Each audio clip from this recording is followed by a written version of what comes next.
in this lesson, we'll jump right in and begin creating some spline shapes in Cinema 4D. So before we start, open up with a blank scene here. This is our 3D view or editor view. We can move around in this by holding down Alt, left mouse button to orbit, middle mouse to move around, right mouse to move in and out. We can also use these icons up at the top of our editor windows to do the same thing. So just so we're able to move around here, but really we don't want to spend too much time talking about the interface. We want to jump right in and start making something. So one of the things that Cinema 4D does really, really well is work with splines. So those are basically just 2D line work kind of shapes, but we can use those to generate geometry. So let's begin by creating some simple spline primitives. We can hit the middle mouse to minimize and then maximize a particular view. So now we're in the top view. All right. Now let's bring in a spline. So you're going to find your splines right up here underneath this pin. If we click and hold on this, you can see in the blue there are all these different spline primitives.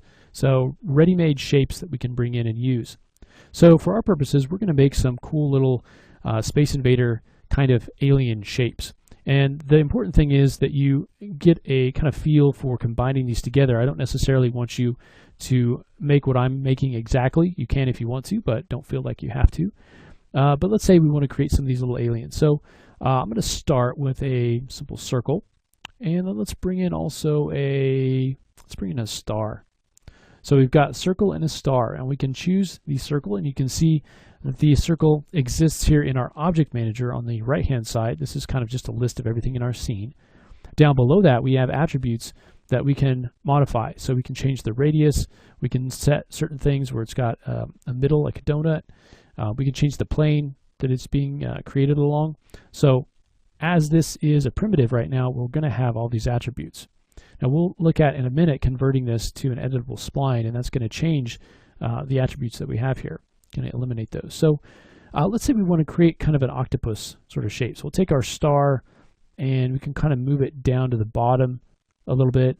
And we can change the number of points if we want to, create something a little bit simpler, or we can leave that at 8. So I'm going to set mine to 8.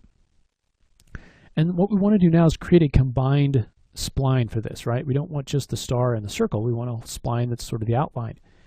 So we can use a generator to do this. So there are different kinds of generators to create geometry from splines. You can see here we have several, which we'll look at as we go through this. And jump in here, you can see there's one called Spline Mask. That's the one we want to use. So we'll grab that, and you can see it drops it into our object manager, but nothing's happening right now.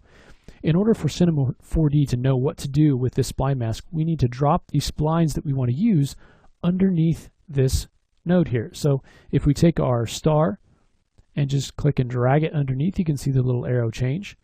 It's now parented under the spline mask, which is what we want. You can do this, take the star and do the same thing. Now both of these are parented under our spline mask, so we should be seeing a result here. This spline mask is working because we know, because this green check mark is on. If we want to turn off the effect of this, we can just hit that little green, and that goes to a red X, meaning that this isn't being taken into account. Let's turn that back on. Right now we're not getting exactly what we want. So what we want to do is change the axis. Now you can see the mode here, A union B. All that's doing is saying we want to take A and add it to B and just give us the outline. So we really have these Boolean operations that we can do based on the different splines here. So in this case we want to add these together, so we'll do A union B, but we want to choose the axis that's pointing towards us as our axis here. So we want to choose XZ along Y, and you can see that creates our outline. Let's add another circle to the mix, and let's change the radius of this circle so it's a little bit smaller, and also move it down a bit. The transform tools are located right up here: move, scale, and rotate. You can see the shortcuts for those as well, E, T, and R. So I'm just going to translate this down, and I can change this radius, take it down a bit.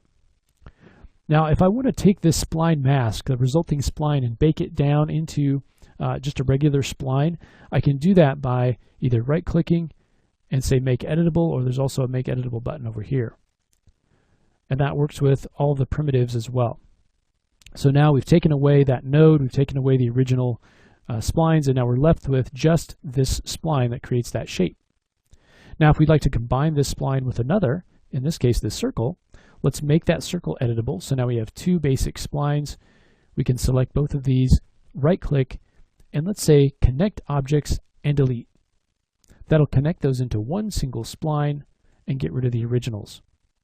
We can go ahead and call this something like Invader 1, and that is one example. Now these are completely flat here. You can see here that it's lying completely flat on the floor.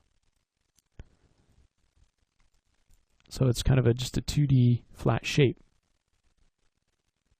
Okay, now if you want to draw those in different angles, or if you want to rotate this to face the front, we can select our object, go to rotate.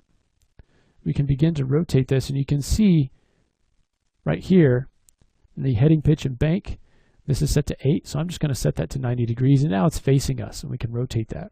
So the next one, maybe we want to draw in the front view so it matches up. So to turn off the visibility of this one, we can use these little stoplights. So right now they're gray, meaning it's sort of default. If we hit green, that means show it in the editor or show it in the render. Now these don't really render, so it doesn't really mean much, but if I want to turn off the visibility, I can hit the red. Okay, so that means it's still there in our scene, we just can't see it in our view. Okay, so that's one. Let's go ahead in the next lesson and build a couple more using the same techniques.